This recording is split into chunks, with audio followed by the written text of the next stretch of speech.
Javier Ruiz, jefe de Economía de la SER. Buenas tardes, compañero. ¿Qué tal? Muy buenas tardes. Felicidades por el premio, de verdad, de corazón. Pedazo de premio. En fin, no tengo palabras de agradecimiento. Primero a ti. Y esto de que devaluamos la amistad, gracias, amigo. Gracias de verdad. La desigualdad con la cuantía del premio, tú ya perteneces a una de las dos Españas, ¿no? Vamos, clarísimamente vivo en el ático. Clarísimamente vivo en el ático social. Bueno, 30.000 euros en la dotación del premio. Escribes, entre otras cosas, en el sótano del edificio España vive el 20% de los españoles más pobres, con hogares donde los ingresos oscilan entre 0 y 1.260 euros al mes, o sea, son unos 15.000 anuales, ¿no? Más o menos.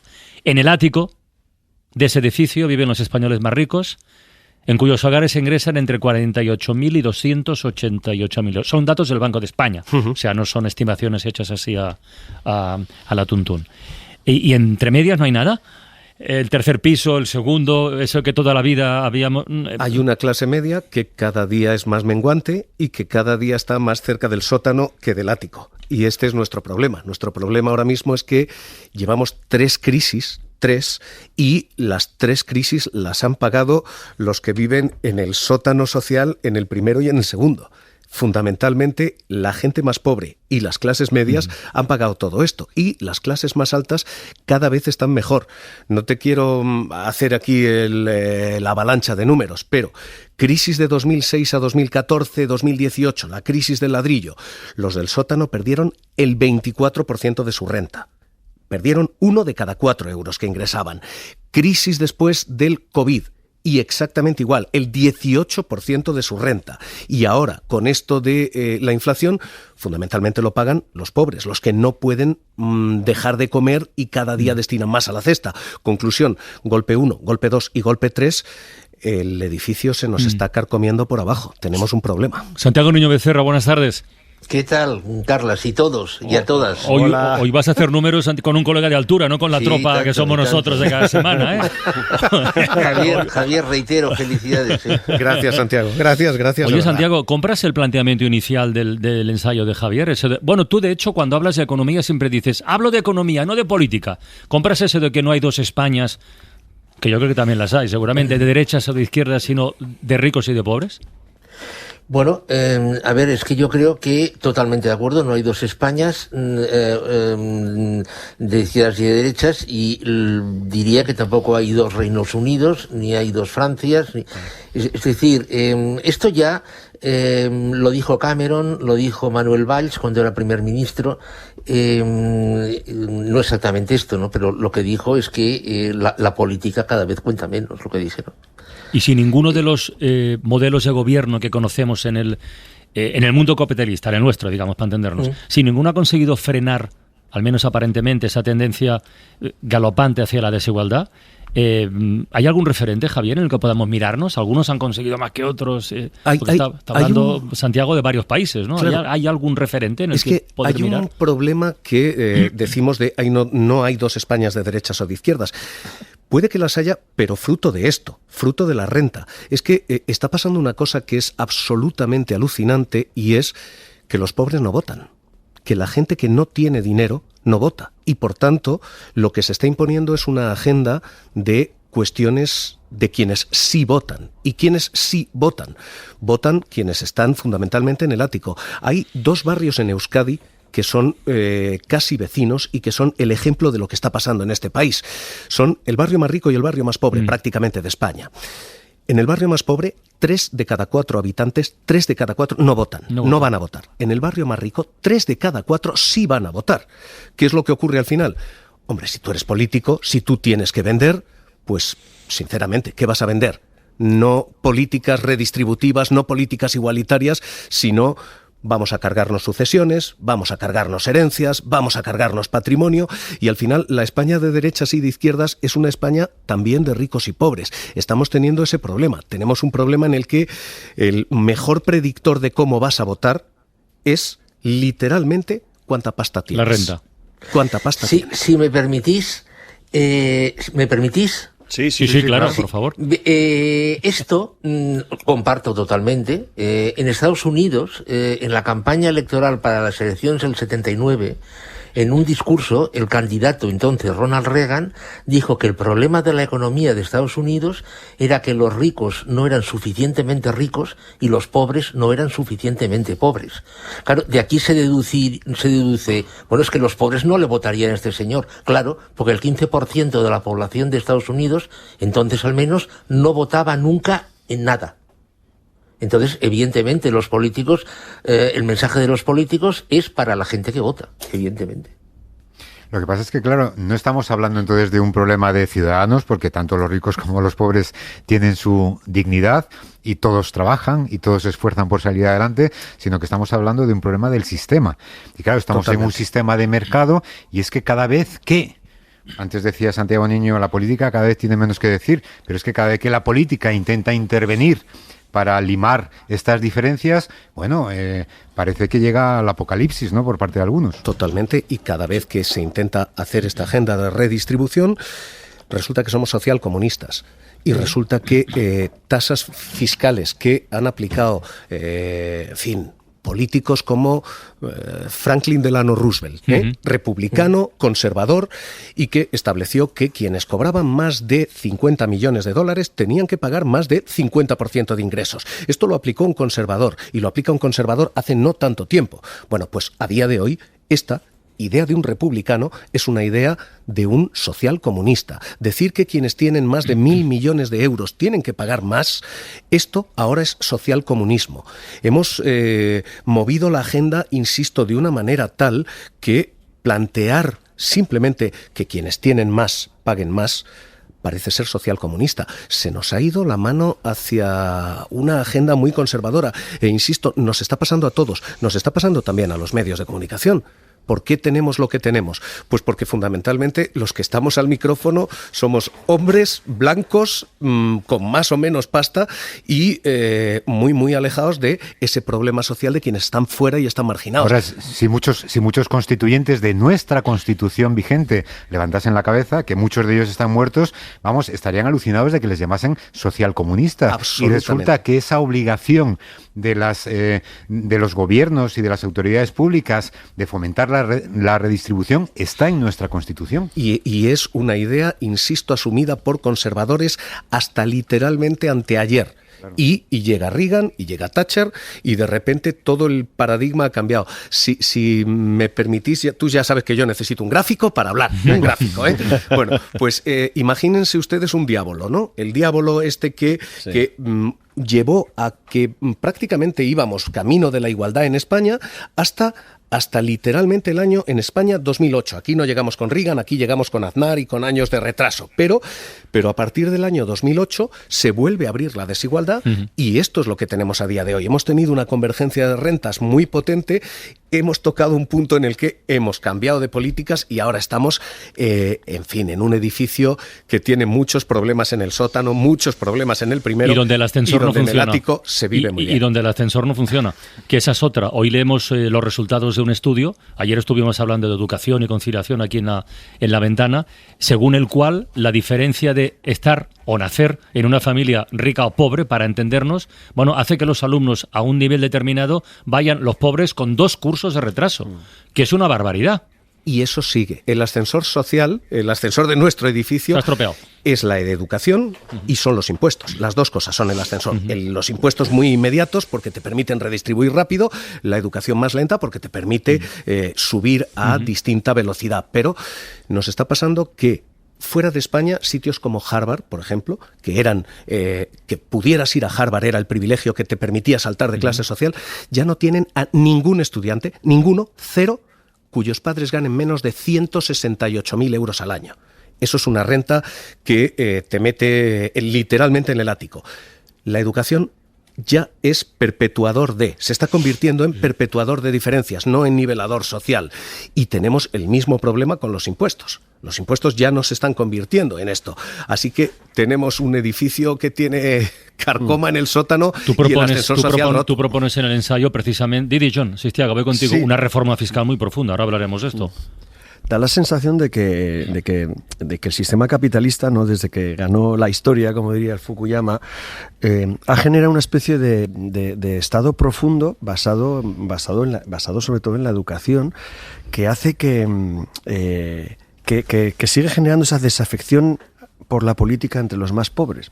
Pese a los discursos de que hay que ir a votar y vivimos en la mejor de las democracias posibles y todo el mundo tiene derecho al ascensor social y a la educación, al final del todo eso es mentira.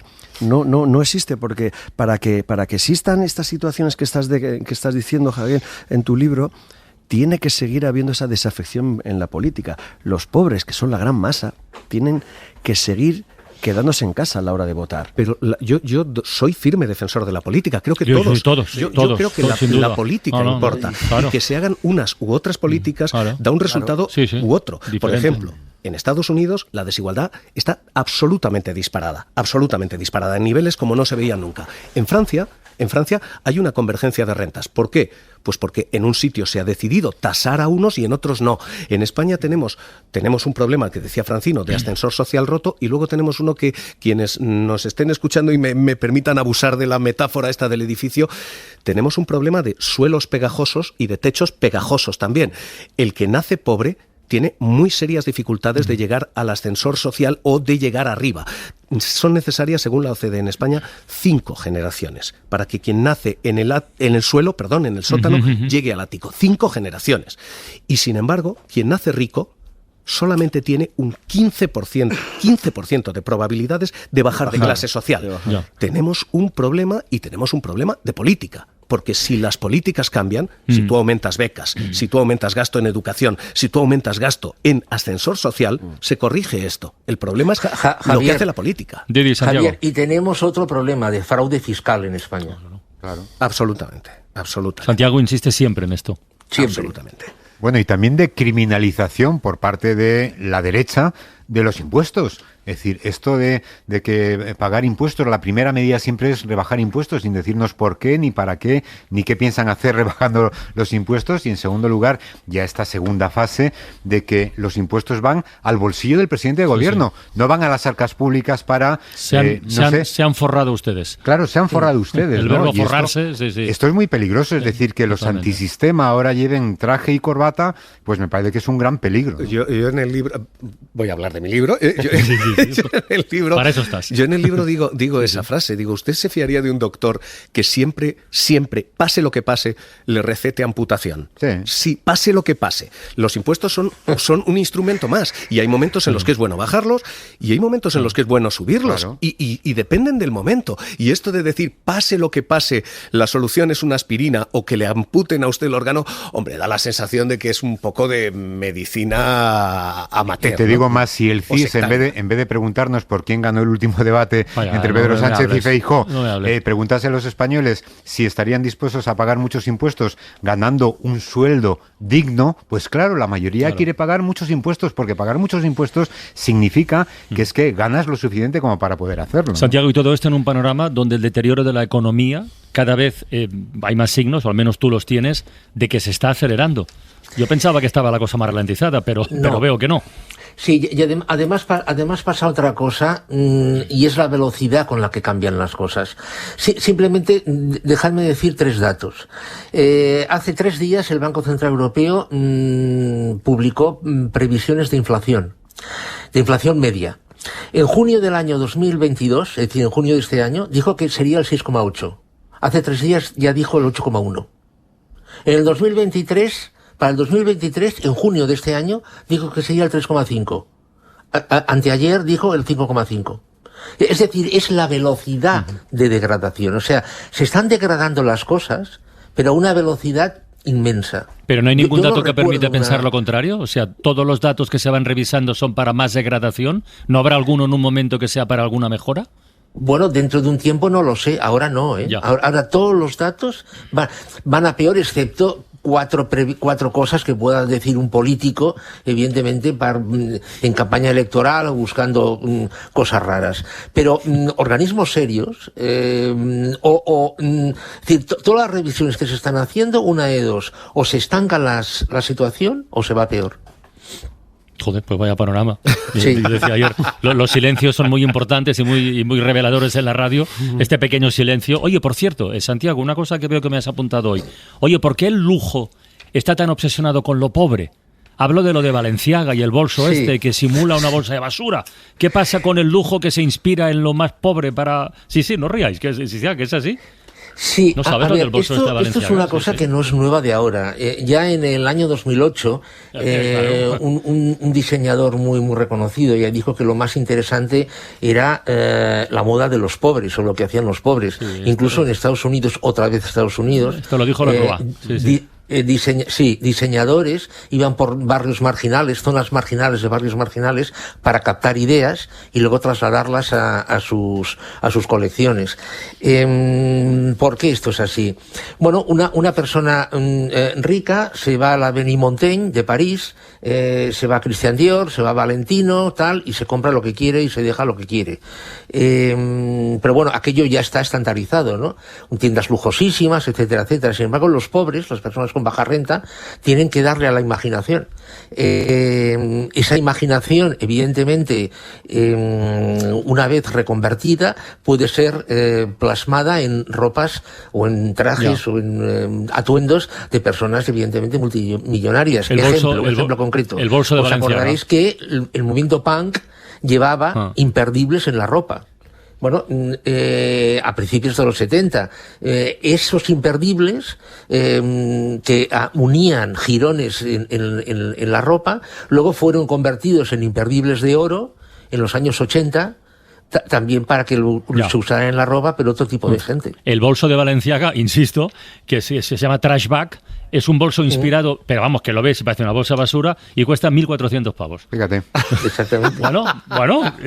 Habrá que unir a esta moda las plumas del rey Carlos III, que se le sale la tinta de repente, ¿no? Tú sabes que hubo quien hizo modelo de negocio de aquello. Tommy Hilfiger, hace unos años, hizo una cosa contraria, que era, vendía a los pobres de el gueto la ropa de regata. ¿Os acordáis de aquellas, aquellas ropas que eran chubasqueros de regata? Sí. Esto se vendía en los barrios pobres, y a los barrios ricos, a los grandes clientes ricos, se les vendía esos pantalones caídos sin cinturón que eran heredados de la cárcel. En la cárcel no había cinturones para que los presos no se ahorquen.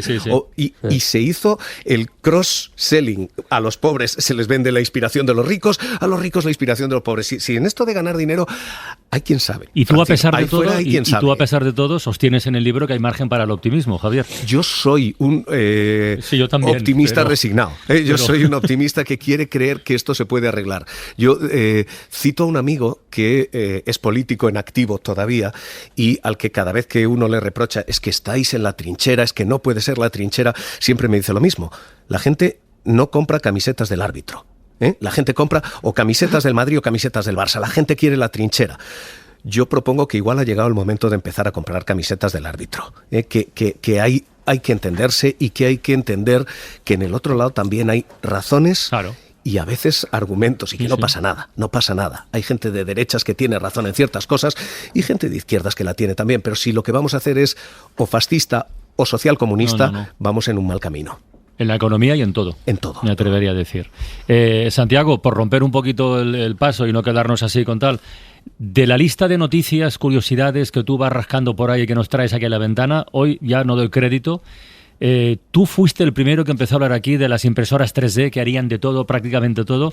Coño, pero un avión supersónico, también impreso en 3D. Eso es noticia del Mundo Today, ¿no? ¿Es fake esto, no? ¿O no? Bueno, ¿O va en serio? No, esto no es fake, no. A ver, cuidado. Las impresoras 3D en aviación militar ya se están utilizando hace tiempo, lo que pasa es que, claro, es decir, son impresoras que no se puede comprar en la calle. Son impresoras carísimas que utilizan materiales carísimos, porque un avión militar cuesta lo que cuesta y da igual, y se ha de hacer. O sea, es decir, ya se están utilizando. Lo que pasa es que ahora lo que se quiere hacer es popularizar la aviación, rebajarla de precio y imprimir, hombre, si no todas, pues una gran cantidad de piezas. La impresión 3D, es decir, la producción aditiva, esto ya lo hemos comentado, claramente es el futuro. O sea, claramente. Ahora, aún le falta, evidentemente, lleva ya años, aún le falta, pero se gana en versatilidad, se gana en rapidez, se gana en precisión. O sea, es el futuro clarísimo, pero clarísimo. A mí me sorprende que no nos hayas contado todavía que se haya hecho una impresora 3D con una impresora 3D. Se dedican a hacer aviones supersónicos y tal, oye, que empiecen por lo básico. Isaías, no te rías, pero posiblemente esto ya se esté trabajando en ello. Seguro. Yo simplemente un dato, en la Estación Espacial Internacional hay una impresora 3D y se imprimen cositas. Sí. Bueno, yo creo que he leído en un sitio serio que un inesperado nicho de venta para una conocida marca de laca española son las impresoras 3D. También. Ah, sí, sí. Sí, a la primera, digamos, la laca capa, de señoras, esta sí, antigua Nelly, ¿no? De Valencia me parece que es la Nelly, ¿no? Pero debe ser buenísima, al parecer como laca. Para secar. Y entonces sí, para secar en la primera capa que se da en 3D. Santiago Niño Becerra, hasta la próxima semana, amigo. Muy Cuídate bien, mucho. recuerdos. Buenas tardes a todos. Adiós. Javier Ruiz, jefe de Economía de la SER. Buenas tardes, compañero. ¿Qué tal? Muy buenas Felicidades tardes. por el premio, de verdad, de corazón. Pedazo de premio. En fin, no tengo palabras de agradecimiento. Primero a ti. Y esto de que devaluamos la amistad, gracias, amigo. Gracias de verdad. La desigualdad. Con la cuantía del premio, tú ya perteneces a una de las dos Españas, ¿no? Vamos, clarísimamente vivo en el ático. Clarísimamente vivo en el ático social. Bueno, 30.000 euros la dotación del premio. Escribes, entre otras cosas, en el sótano del edificio España.